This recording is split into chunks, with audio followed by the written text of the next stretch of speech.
Hi మామ. నిన్న రాత్రి ఎపిసోడ్ చూశాను. ఏంటి మామ డివాన్ పవన్ అందరూ చిరుతపల్లి చిరుతపల్లి అంటున్నారు. నిజంగా చిరుతపల్లే. ఆ ఎగరటం ఏంటి, ఆ జంప్ చేయడం ఏంటి, తనని ఎవరైతే పనికిరాడు గేమ్ ఆడడానికి ఇతన్ని ఎందుకు సెలెక్ట్ చేసుకున్నారో అగ్ని పరీక్షలో అని చెప్పిన వాళ్ళకి లేదు ఇతను పర్ఫెక్ట్ అని చెప్పి ఒప్పుకునేలాగా ఆడాడు మామ. Mind blowing.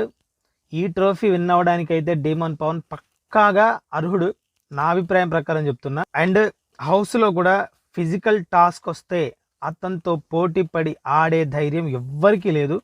ప్రతి ఒక్కళ్ళు కూడా ఫిజికల్ టాస్క్ రాగానే డేమన్ పవన్ని బయటికి తీసేయాలని ప్లాన్ చేశారు.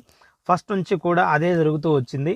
అండ్ మధ్యలో రీతు పవన్తో బాండింగ్ ఉండటం వల్ల కొంత నెగిటివిటీ వచ్చిన ఆటను మాత్రం ఎక్కడా నెగ్లెక్ట్ చేయకుండా అంతే కసిగా ఆడుతూ వచ్చాడు మామ. నా వరకు అయితే నేను ఖచ్చితంగా డేవాన్ పవన్ కి సపోర్ట్ చేయండి అని అంటాను. ఎందుకంటే అతని ఆట తీరు, అతని బిహేవియర్ కావచ్చు, అతను అందరితో ఉన్న విధానం కావచ్చు, నాకైతే బాగా నచ్చింది. త్రూ ఓవర్ సీజన్ మొత్తం చూసుకుంటే నెగిటివిటీ ఎక్కడా కనిపించని ఏకైక కంటెస్టెంట్ డేవాన్ పవన్ మాత్రమే.